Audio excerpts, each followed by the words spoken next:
já vimos a parte da teoria todinha, né, de como o osso alveolar se comporta na ossa integração, né? E a gente parou nesse slide aí, onde mostra quais são os padrões de reabsorção da maxila e da mandíbula numa classificação do Minch. É que a cortical vestibular do osso, ela é uma cortical mais propensa à reabsorção. E para nossa infelicidade, essa cortical, sendo mais propensa à reabsorção, ela é justamente a cortical que mais nos interessa em relação à estética, tá?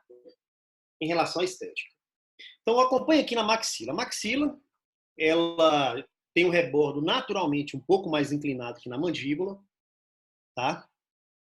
Já é um osso mais poroso do que a mandíbula, portanto, a velocidade de reabsorção também é maior, né?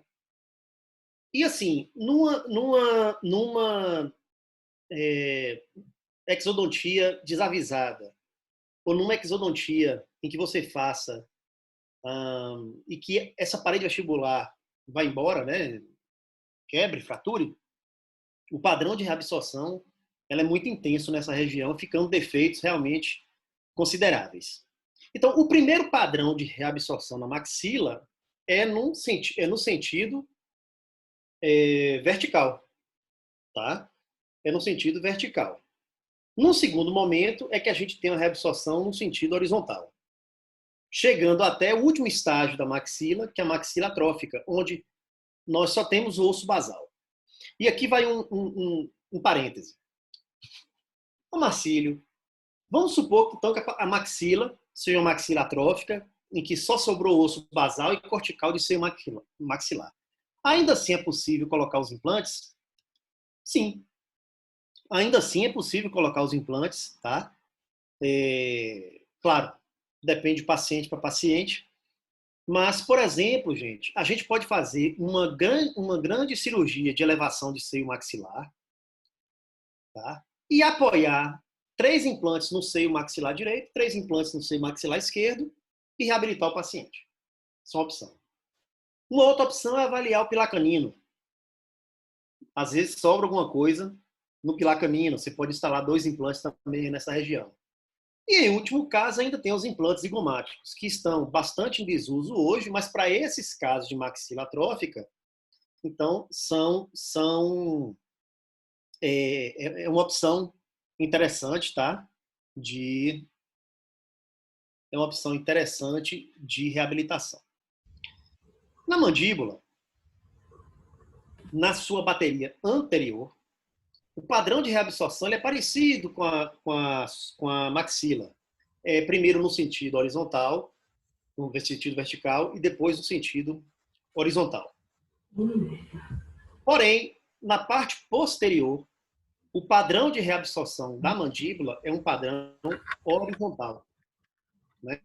É muito comum a gente ver, por exemplo, pacientes de canino a canino, só tendo dente de canino a canino, e aquela depressão, né, posterior, absurda. Isso porque o padrão de reabsorção em mandíbula posterior é no sentido horizontal. Tá. Então, o design, a gente já viu que quem define a posição do implante é a prótese, tá? Então, para a gente ter sucesso, tanto funcional quanto estético, quem vai definir o posicionamento do implante é a prótese. Para a reabilitação com implantes, certo? O osso vai ter que ser mensurado nessas 3 dimensões: altura, largura e profundidade. Como vocês estão observando aqui nessa imagem, tá? O osso ainda será mensurado na angulação e na proporção da coroa com o corpo do implante. Bom, o que acontece, por exemplo, quando você tem um osso, por exemplo, no sentido de profundidade, que tenha tido uma reabsorção óssea considerável, em alguns casos é possível colocar o implante totalmente dentro do osso, Em outros casos, é possível você colocar o implante, mas sabendo que esse implante vai fenestrar, tá? Sabendo que esse implante vai fenestrar, como é o caso dessa imagem.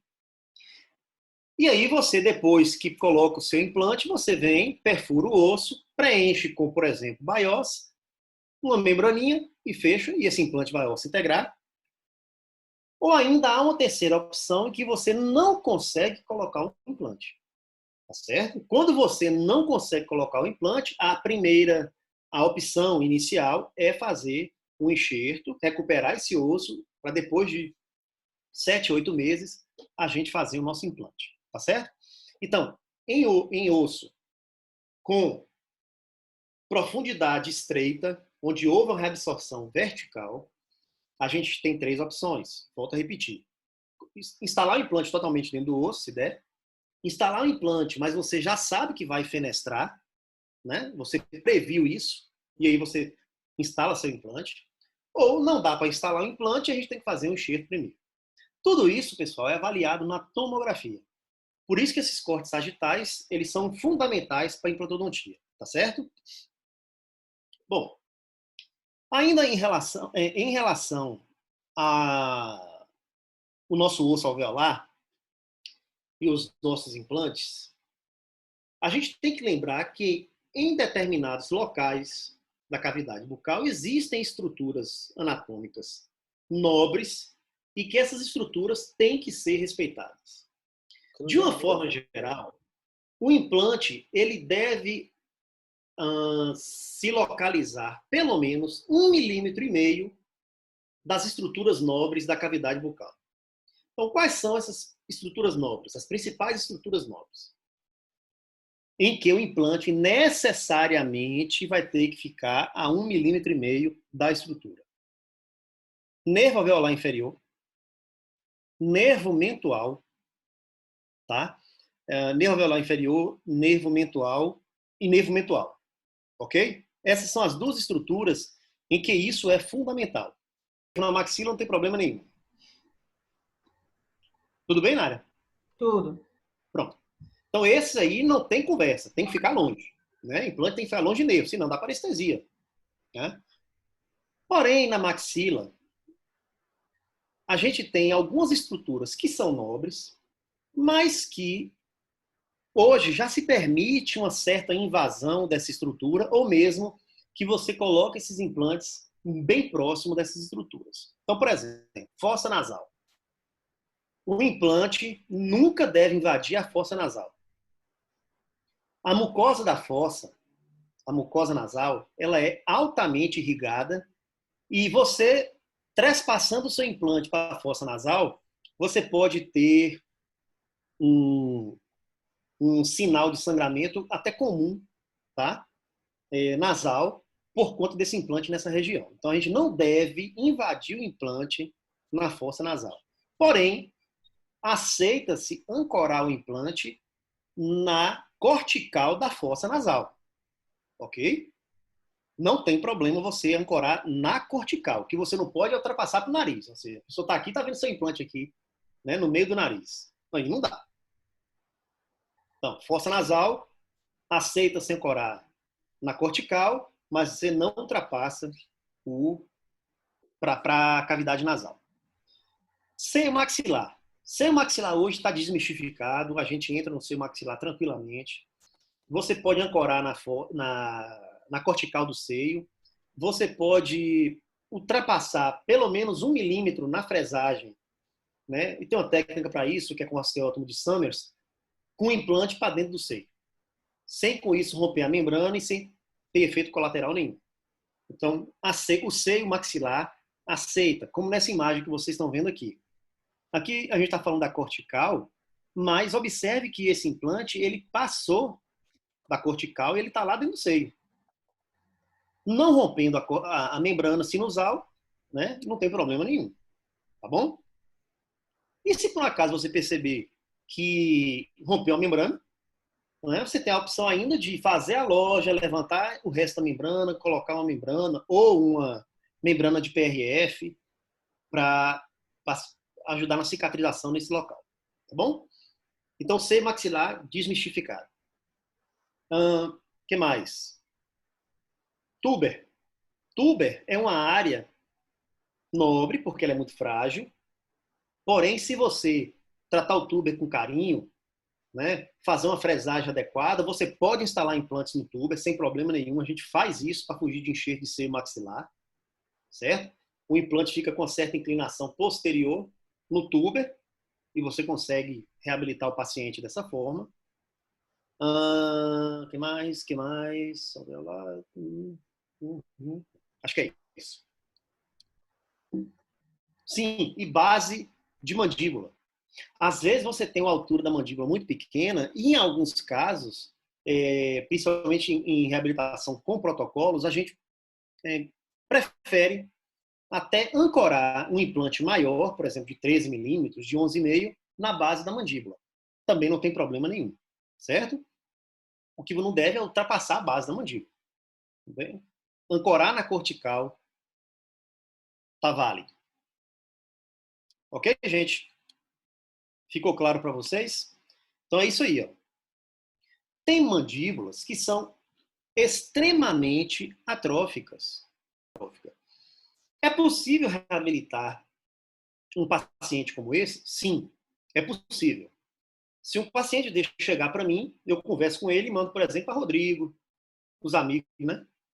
Oh, vai lá, procura ele, é um bom dentista, um bom implantodontista. Obrigado.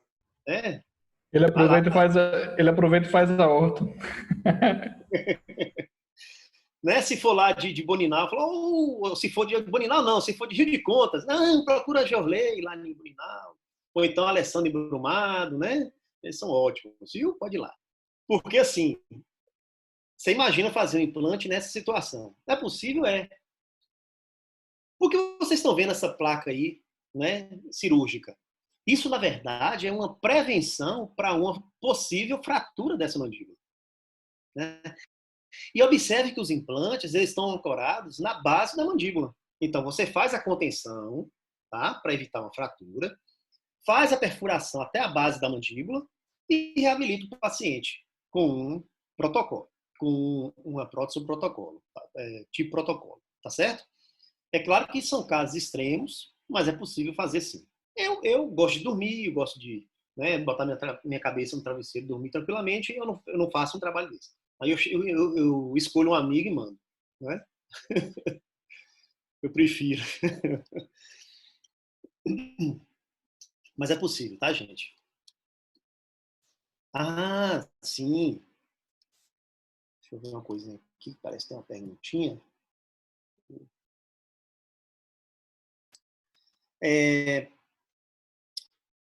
Uma outra estrutura nobre que eu não falei é justamente os dentes, né? Principalmente os dentes. O implante, você tem que manter ele numa distância, que nós vamos falar daqui a pouco, das unidades dentárias. Né? Obviamente, o implante não deve encostar no ligamento periodontal do dente vizinho. Tá? Porque o paciente, depois, ele vai sentir dor e você pode ter ainda alguns processos degenerativos na região, como reabsorção, por exemplo. Reabsorção do dente. Tá? Se esse implante ficar muito próximo da unidade dentária, você provavelmente também, mesmo em conimorse, vai ter uma reabsorção da crista alveolar. Isso em área estética é potencialmente danoso por conta da papila. Então, qual é a distância ideal que um implante deve ter das unidades dentárias? Em torno de 1,5 milímetro. Isso é uma margem de segurança. Ah, Marcílio, mas naquele local só cabe um. Ou só vai ficar um de cada lado. É possível? É possível. E meio já complica um pouco, porque provavelmente vai haver uma reabsorção da crista óssea.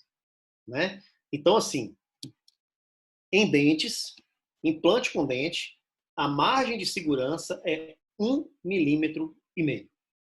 Ok? 1 milímetro dá.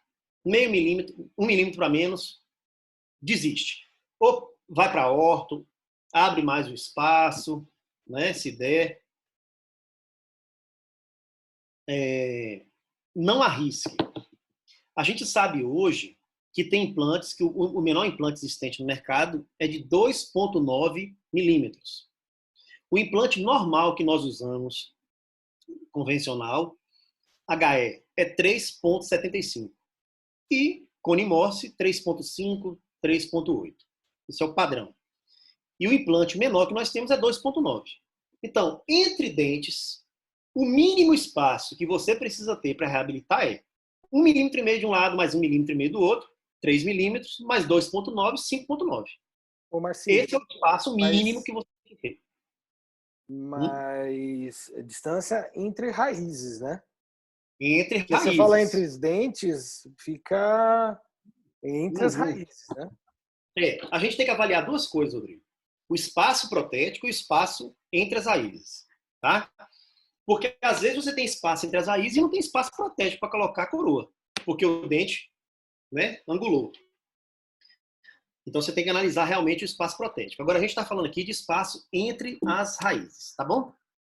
Ô Marcílio, deixa eu aproveitar, já que você está falando de abertura de espaços, me mandam muito paciente para eu abrir espaço para colocar implante. Então, normalmente a gente angula as raízes para poder colocar e depois a gente volta essa raiz para a posição. Como a gente está falando do espaço de 1,5 milímetros, às vezes você ganha esse espaço suficiente, mas quando os dentes voltam a raiz para a posição, a gente corre o risco de invadir um pouco esse espaço.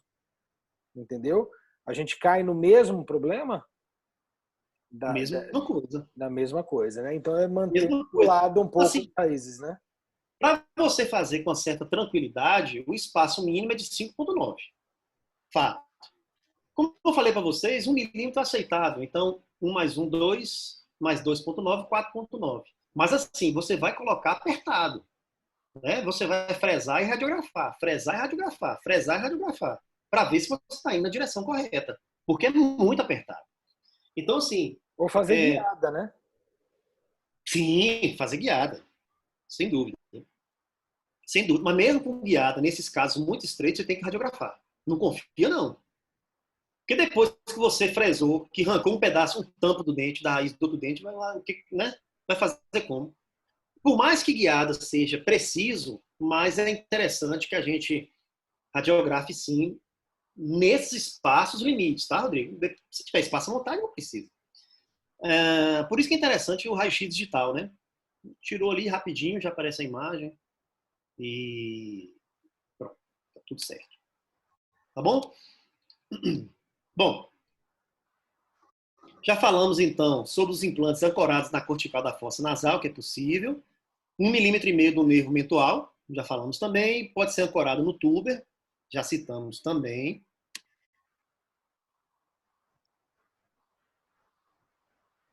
O ideal é 1,5 milímetro de qualquer estrutura anatômica nobre, né, como já falei também, ou seja, de um dente, do nervo mentual, do alveolar inferior, da fossa nasal, tá? Mas mesmo assim na fossa nasal a gente pode ancorar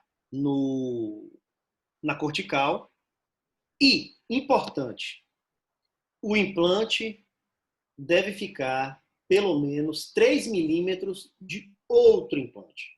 Tá? 1,5 vezes 2. Entre implantes, a quantidade de crista óssea tem que ser maior. Tá?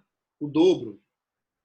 Porque a gente sabe que vai acontecer nos HS uma salsarização. Tá? E no cone Morse, por mais que a gente não tenha essa perda óssea como tem no HE, mas pode existir. Né? A contaminação ela é aumentada. Nós já vimos também que o aparato de sustentação, de proteção do implante é mais frágil que do dente. Então tem muito fator para dar errado. Então, entre implantes, eles têm que ficar pelo menos 3 milímetros para que a crista óssea seja mantida. Tá? E, obviamente, isso em área estética é fundamental. Então, aqui está um quadrozinho resumo, né? 1,5 milímetro de áreas nobres, aí no caso da fossa, 1,5 milímetro das unidades dentárias e 3 milímetros entre implantes. Então, gente, diante disso, paciente RR, descendente de italiano, japonês. Tá certo. Ele falou logo o Rodrigo Ravazzi. Não, RR, né? 49 anos, compareceu. Caracas! Né? Eu achei que era, velho. Compareceu com a história odontológica para avaliação, tal, e foi observado a perda das unidades dentárias 12, 11, 21 e 22. E ele falou para o dentista que queria colocar 4 implantes nos 4 dentes que ele perdeu, unitários. É possível? O que vocês Desde acham? que tenha um espaço. E quanto tem que ser esse espaço mínimo? Entre os implantes, 3 milímetros. E dos caninos por implante, 1,5, que nem está aparecendo no desenho. Sim, mas não são 4. Então, olha só. Implante de dente, 1,5, mais 3, mais 3, mais 3, mais 1,5. Certo? Sim. Então, 3 mais 3, Mais 6, 9, mais 3, 12. Então, a gente tem que ter 12. E aí, agora, a gente tem que ter o espaço dos implantes. Para fazer uma conta fácil, bora pensar no implante de 3,5. Conimorte 3,5. 4 vezes 3,5 dá 14. Não é isso? É. 14. 14 mais 12 dos espaços, 26 milímetros. De distal do 13, mesial do 13 a mesial do 23. Canino é canino. De canino a canino. Raízes, né? Isso. Então, para implante de 3,5, você tem que ter 26. Implante 3,75, aí você faz a conta. Implante 3,8, você faz a conta. O que eu estou querendo dizer para vocês é que esse espaço tem que ser calculado para implantes unitários e para preservar a crista, para papila, etc. Ah, Marcílio, eu só tenho 25. Dá para fazer unitário? Dá. Por exemplo, você pode colocar 2 implantes 3,5 no central e 2 implantes 2,4 no lateral. Né? É uma opção. Mas daí cai de novo naquilo, no planejamento protético, né?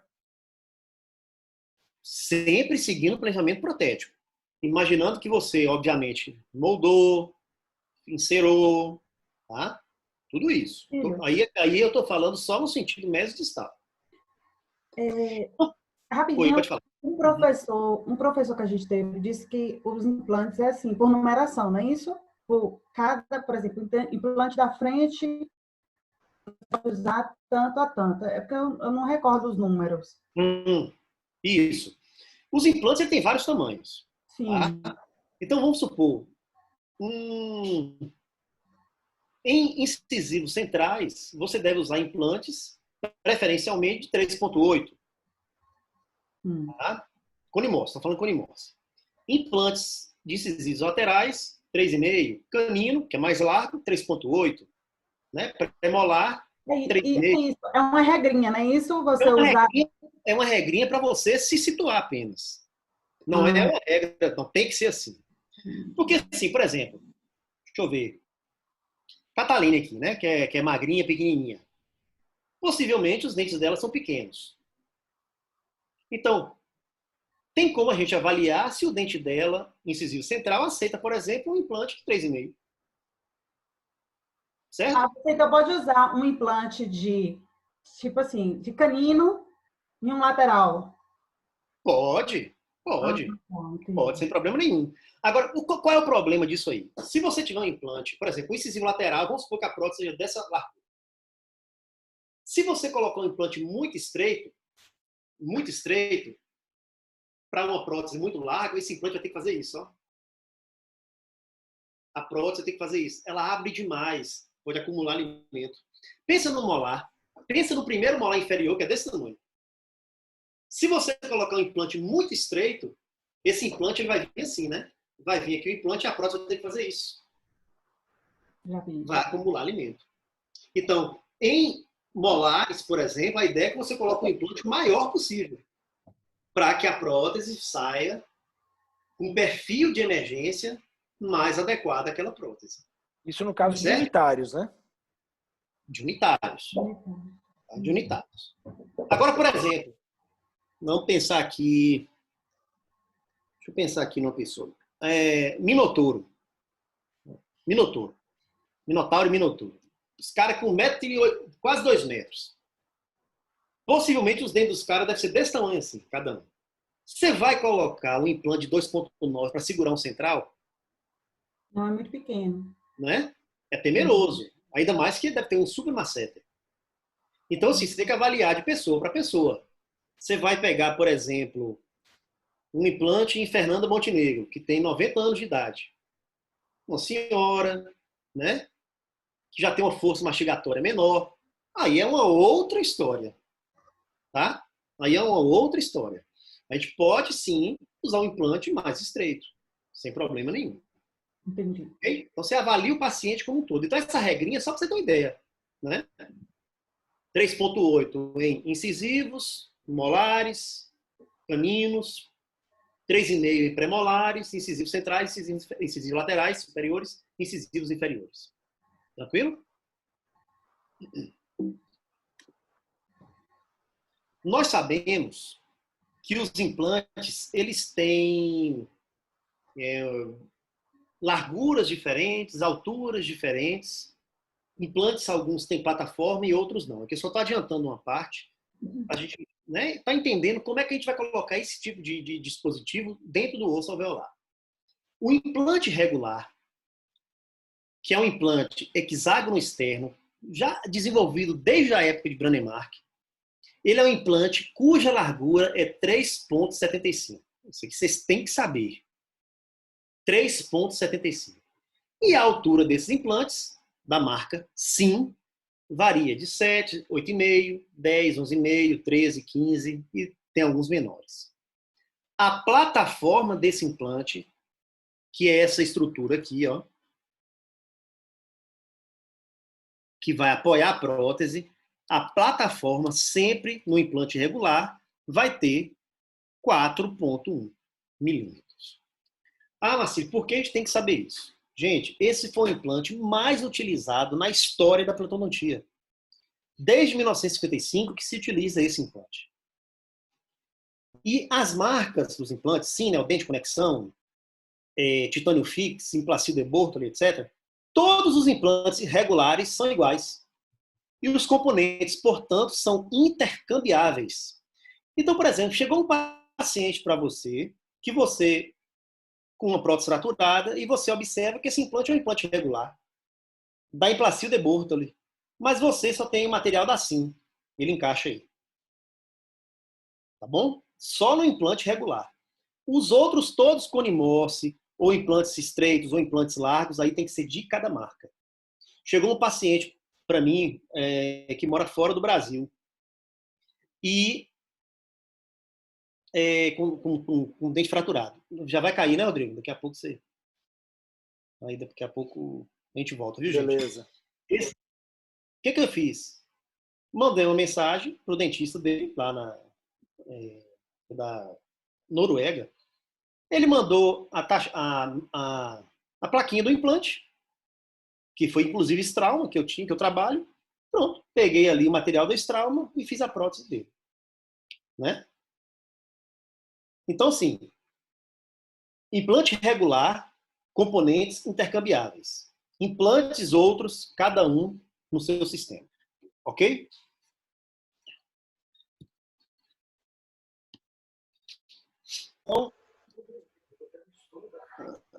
Então, continuando então a parte óssea,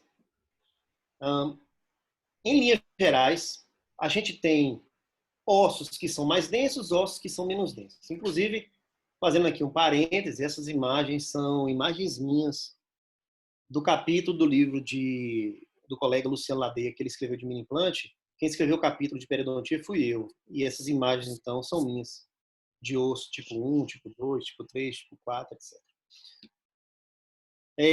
Então, em linhas gerais, um osso mais denso, ele permite um implante mais curto. E um osso menos denso, ele exige um implante mais longo. Ou também um implante mais espesso. Tá? Então tá. Um osso cortical, um osso mais denso, significa duas coisas. Que esse osso pode ter uma cortical mais avantajada e um trabeculado mais menor. Tá? Com isso, ele tem mais possibilidade de travar um implante. Então, permite um implante mais curto numa área de osso cortical. O osso menos denso, por sua vez, como ele tem um trabeculado bem maior e pouca cortical, aí ele vai exigir um implante maior, para você ter maior superfície de contato implante e osso, para que esse implante consiga um travamento adequado, uma osso-integração adequada ao longo do tempo, tá certo? Vamos lá. Para a instalação de um implante, gente, qual é a altura de osso disponível que a gente precisa? A resposta hoje não é a mesma resposta de 20 anos atrás. A altura de osso disponível é aquela possível para colocar qualquer um dos implantes disponíveis no mercado. A Straumann tem implantes de 4 milímetros de altura. 4. Então, são os implantes curtos? Nesse caso, extra curtos. São chamados de implantes extra curtos. 4 milímetros, 5 milímetros, até 6 milímetros. Né? Então, nesse caso, por exemplo, em área posterior de mandíbula, como esse aqui, se você tiver 5,5 milímetros até a cortical do nervo alveolar inferior, ou melhor, do canal mandibular, então você pode botar aqui um implante de 4 milímetros. Na base da mandíbula, vamos supor que você só tenha 4 milímetros. Você pode colocar um implante de 4, porque você pode ancorar na base da mandíbula. Tá? Então, essa altura de osso disponível, como eu falei para vocês, depende hoje muito do tipo de implante que você quer utilizar. Tá certo? De uma forma geral, um local que nós sempre vamos encontrar, pelo menos na grande maioria das vezes, 98% das vezes, osso disponível para colocar implante, é em área anterior de mandíbula, área de síntese. Tá? O restante é passível de reabsorções e, consequentemente, dificuldades da gente encontrar osso.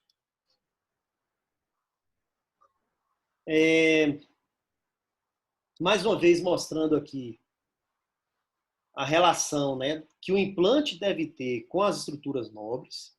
Então, na parte inferior, com o nervo alveolar inferior, nervo mentual, na parte superior ali, com o seio maxilar. Tá? E opções para a gente poder reabilitar. Então, por exemplo, esse caso aqui é bem interessante. Ó. Olha o que esse colega fez. No lado esquerdo, devido ao canal mandibular, ele colocou implantes mais curtos. Tá? Poderia ter mais um pouquinho, mas ele preferiu colocar implantes mais curtos, ferulizou os implantes, ou seja, uniu as próteses, ou melhor, uniu os implantes, tá? Em prótese unida, chamada de prótese ferulizada. No lado direito, observe aqui no mouse, ó, isso aqui é o nervo mentual. O que ele fez? Para fugir do nervo mentual e, consequentemente, do canal mandibular que está aqui atrás, ele inclinou o implante, tá? E colocou um implante maior, fugindo do nervo mentual. É uma possibilidade também, e ferulizou a prótese. É o ideal? Não. Mas se ele viesse para o lado posterior, possivelmente ele ia ter que colocar um implante muito curto, ou talvez nem desse. Quem ia dizer isso é a tomografia. Então, como ele viu que na parte anterior dava para colocar 2 implantes, sendo que um mais inclinado, tá? Ele fez dessa forma. É uma opção? Gente, tem várias opções. Várias. Na parte superior, o que ele fez? Ele encontrou osso, porque aqui a gente só está vendo a altura e largura, a gente não está vendo profundidade. Então, possivelmente, esse paciente tinha muita altura de osso, mas não tinha profundidade. Então, ele encontrou profundidade na parte posterior e inclinou os implantes. E na parte anterior, onde é que vocês acham que ele ancorou esse implante? Só na cortical da fossa? Dentro do naso palatino. Oh, Fora incisivo. Isso, dentro do naso palatino. dentro? Tá? Dentro. Isso é uma opção que a gente tem, porque o naso palatino, a única função dele é inervar terço anterior de palato duro, de mucosa de palato duro. Mas a gente sabe que os ramos terminais do naso palatino, eles anastomosam com os ramos terminais do palatino maior. Então, dá para esvaziar o canal nasopalatino, ou seja, tirar de lá de dentro o nervo, a artéria e a veia, e ancorar o implante no nasopalatino, como está mostrando aí. E aí você tem uma ancoragem em 5 implantes, que é interessante, que é suficiente, né? Numa distribuição adequada para a reabilitação de protocolo. Então, é mais uma opção de tratamento, né? Bastante interessante esse caso. É claro que depois você tem que fazer ajuste direitinho. Ah, sim. Já que você tirou o nervo nasopalatino, esse paciente vai ter uma parestesia, ou melhor, vai ter uma dormência na região anterior? Vai. Porém, como ele está anastomosado com o palatino maior, com o tempo essa dormência ela desaparece, tá certo? Lembrando que o único local de nervo que você pode fazer isso é no naso palatino, mais nenhum outro, tá bom? Então, mais opções. Neste caso aqui, por exemplo, se o paciente, por um motivo qualquer, não fosse permitido que ele que fizesse uma cirurgia de enxerto de seio maxilar, por exemplo, ele tem uma sinusite crônica e não dá para fazer enxerto de seio maxilar, qual a opção que a gente tinha para reabilitar esse paciente? Bom, a gente poderia, por exemplo, colocar 1 ou 2 implantes aqui nessa área de pilar canino, 1 ou 2 implantes nessa outra área, sendo que esse implante mais distal, ele viria inclinado, tá certo? Do outro lado também inclinado, e no tuber, 2 implantes inclinados. Então, um implante no tuber inclinado, um implante na cortical do seio anterior, um implante na fossa canina e do outro lado a mesma coisa, você reabilita com 6 implantes. É possível. E protocolo inferior, simples, 4 implantes é o suficiente. Em sínfise, normalmente nós encontramos osso.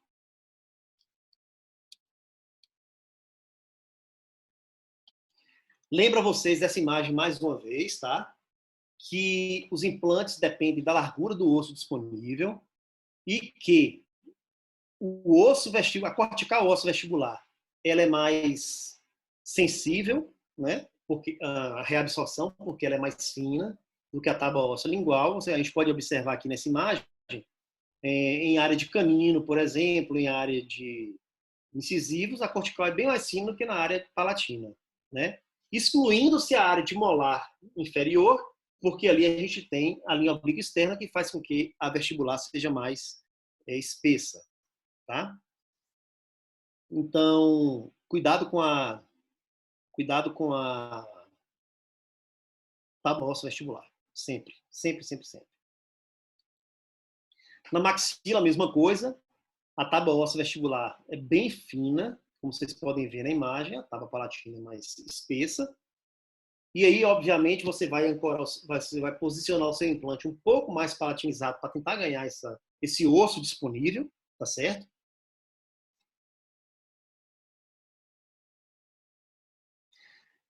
Beleza. Nós falamos da distância que o implante deve ter de estruturas nobres. Mas em relação à largura, à profundidade, qual é essa distância? Pessoal, o mínimo que nós temos que ter de osso em vestibular e palatino é 0,5 milímetro. Certo? Menos que isso, a gente corre um risco de reabsorção. Limite, 0,5 milímetro é limite. Né? Se você puder colocar um implante menor para ter mais osso disponível, principalmente na vestibular, melhor. Tá certo? Mas o mínimo seria meio milímetro. Tanto na vestibular, meio milímetro, tanto na vestibular quanto na palatina, tá certo? Talvez essa imagem esteja...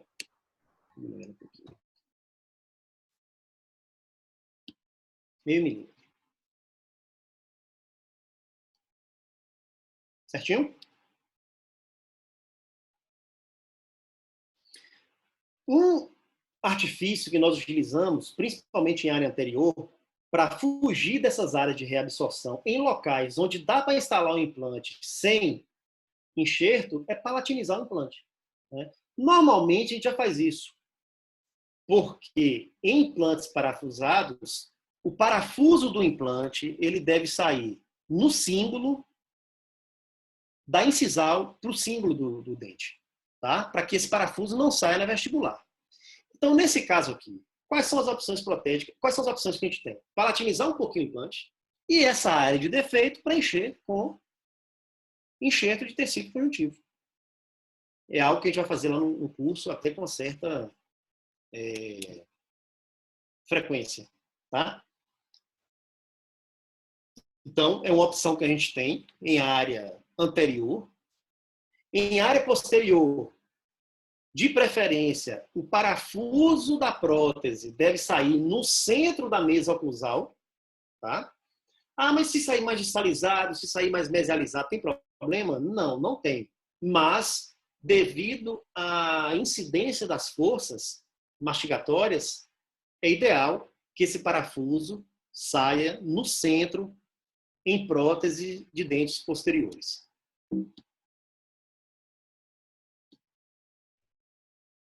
Para a gente preservar a parede vestibular, o nosso instrumento de trabalho vai ser esse a partir de agora, periótomo, né? Onde nós vamos preservar a parede vestibular do alvéolo. E aqui, gente, um parênteses. Olha. E um material excelente é o periótomo. O periótomo é uma alavanca para a extração atraumática dos dentes. Assim, ele tem uma pontinha bem fina que você introduz no ligamento periodontal, no sentido ápico coronal, não no sentido de alavanca, tá? E vai folgando esse dente, né, no alvéolo, depois você vem e extrai. É uma opção barata para você extrair. Às vezes a gente demora mais extrair um dente do que colocando um implante. Se você preferir, tiver uma balinha na agulha, né, você pode comprar os extratores dentários, que são elementos que utilizam uma biomecânica para extração. Então, você faz um preparo dentro da raiz do dente, coloca um extrator, apoia nos dentes vizinhos e com a alavancazinha, né, com um sistema de polia, de rodana, você vai extraindo esse dente traumaticamente e não mexe na vestibular. Gente, a vestibular dos dentes, eu não sei se vocês já ouviram esse termo, é nossa... Meu Deus, como é que dá o nome? Vale ouro. É nosso ouvindindês. Né? Vale ouro. Então, tudo que puder ser feito para preservar o vestibular do dente, você tem que fazer. Certo? Então, esqueçam a alavanca reta a partir de agora e vocês vão usar periótomo. Uma imagem bem interessante, mostrando que uma correta posição dos implantes, respeitando a distância de 3 milímetros entre implantes e de 1,5 milímetro entre dentes, a gente consegue aquilo que é, Luísa, o áudio está ruim. Deixa eu falar mais próximo aqui. Então, assim, respeitando a distância de 3 milímetros entre implantes e de 1 milímetro entre dentes, a gente consegue aquilo que é hoje talvez o mais fundamental em questão estética, papila dentária. Tá? Essa papila que vocês estão vendo aqui, ó, entre os implantes, a gente só consegue se mantiver esses 3 milímetros entre os implantes. Senão a gente não consegue. A mesma coisa, sabendo que vai ter uma reabsorção. Tá? A mesma coisa entre implante e dente. Pelo menos 1,5 milímetro. Já pensou você reabilitar uma prótese dessa forma? Que maravilha. O paciente vai te amar pro resto da vida. Se você não respeitar a distância entre implantes, vai acontecer isso aí. Na certa, o cabra quis ganhar um dinheirinho, colocou 6 implantes todos juntinhos. Aí eu pergunto a vocês, respeitou os 3 meninos que tem implante? Não. Crista óssea vai reabsorver. Um outro problema, ele não vai conseguir higienizar, passar fio dental, etc. Perimplantite. Unidos venceremos, aí o que acontece. Eu não caio nessa besteira, viu, gente? Tem gente que cai ainda, viu? Não caia. Angulação dos implantes. Olha essa imagem aí. Com certeza, quem fez os implantes foi Nestor Cerveró. Né? Aquele lá que tem um olho aqui no meio da bochecha. E para fazer um implante, né? Cada um numa posição como essa, só pode ser isso. Um olho aqui e outro aqui. Tem condição. Gente, para evitar isso, nós temos uma coisa extremamente simples. Guia cirúrgico. No início que vocês forem trabalhar com implante, qualquer um utiliza o guia cirúrgico. Tá? Utiliza o guia cirúrgico. Não cai na besteira de não utilizar, não. Tanto em implantes unitários, quanto em parciais, quanto protocolos. Depois, quando vocês tiverem mais experiência, aí sim, continue usando o guia cirúrgico. Nunca deixe de usar o guia cirúrgico, tá certo? Então, a angulação do implante, né, no osso, o ideal é que seja alinhado com as forças oclusais, tá? E paralelo ao longo eixo da restauração protética. Isso é o ideal. Agora, observe esse implante aqui. Esse, central aqui. Obviamente que esse implante, ele não está na posição correta, né, na angulação correta. Tem como resolver isso? No sistema sim, até 34 graus de inclinação a gente tem como resolver. Existe um componente chamado de mini pilar, em que a gente coloca aqui e corrige essa angulação, tá? Para que o parafuso saia na oclusal ou no símbolo dos dentes anteriores. Porém, observe uma coisa. Se seu implante está assim e sua prótese está assim, obviamente, a força, a incidência dos ângulos da mastigação, né, das forças da mastigação, não vão incidir com o longo eixo do implante. E isso pode provocar uma fadiga no parafuso e fraturar. Então, implantes mal posicionados, implantes muito angulados, a gente pode resolver? Pode, sabendo que esses implantes vão sofrer fadiga devido à mastigação. Tá certo? Então, de preferência, coloque os implantes no lugar correto. Aí, como é que você tem? Quando você tem uma angulação muito grande do implante, as forças mastigatórias não vão coincidir entre a prótese e o implante, tá? E, consequentemente, você vai ter uma sobrecarga nos parafusos desse implante, né? Podendo causar até uma fratura desses componentes, tá? Quando o implante é muito angulado. Então, a gente tem que ter cuidado com isso. Certinho. Lembrando que o Rodrigo está gravando a aula, então depois, viu, Luiz? Você pode acompanhar lá, né, novamente, tá?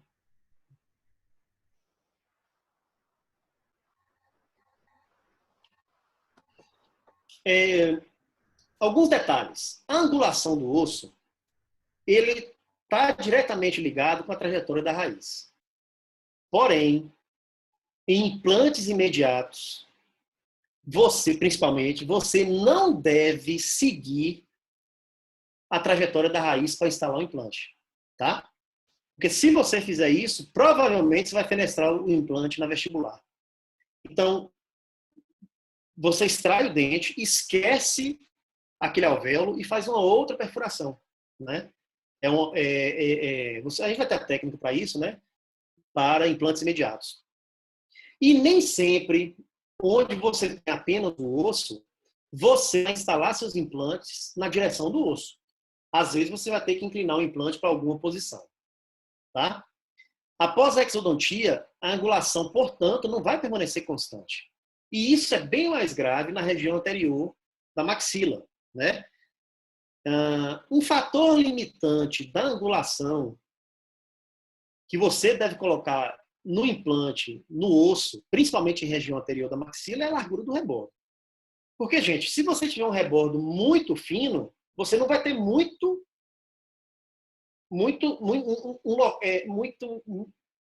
disposição de osso para colocar seu implante. Certo? E aí, o que a gente faz? Se na região anterior da maxila você não tiver muita disposição de osso para colocar o implante, a gente coloca ou não coloca? O que vocês acham?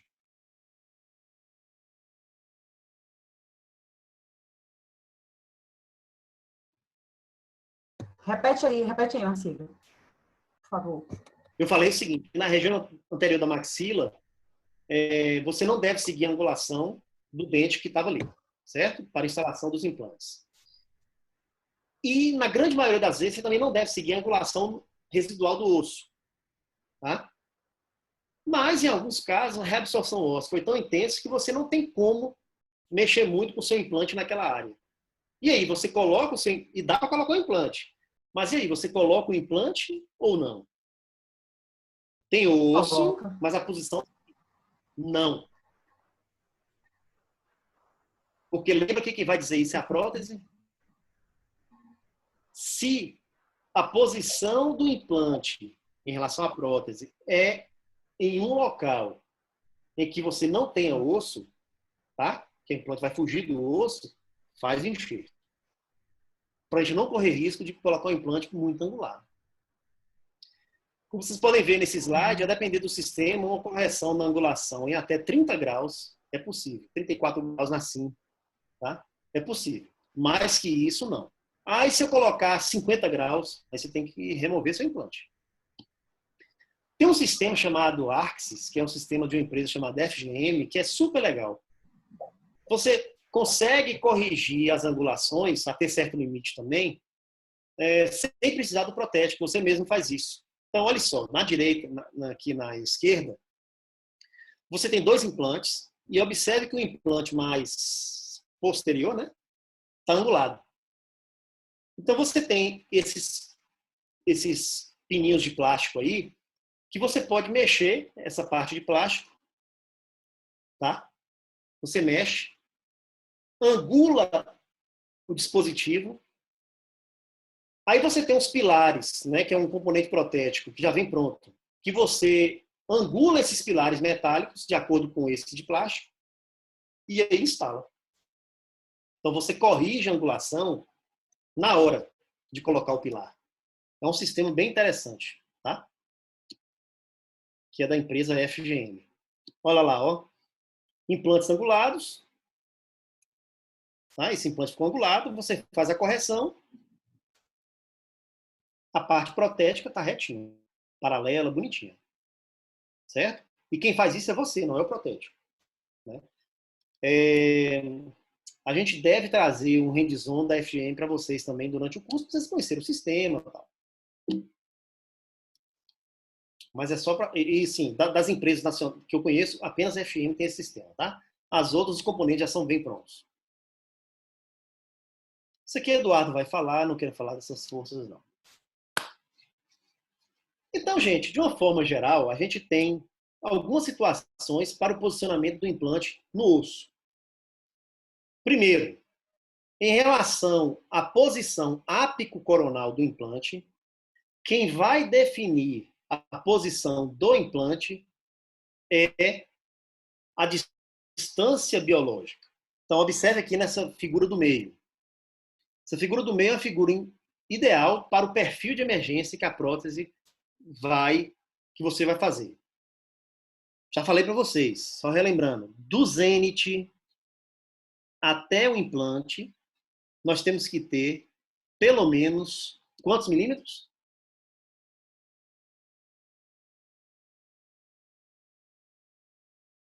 Alguém lembra? Do zênite até o implante, quantos milímetros a gente tem que ter para adaptação das estruturas periimplantares? É 3 milímetros, não é? pelo menos 3 milímetros. Se você não tiver 3 milímetros, sua coroa fica curta. Se você tiver mais de 3, sua coroa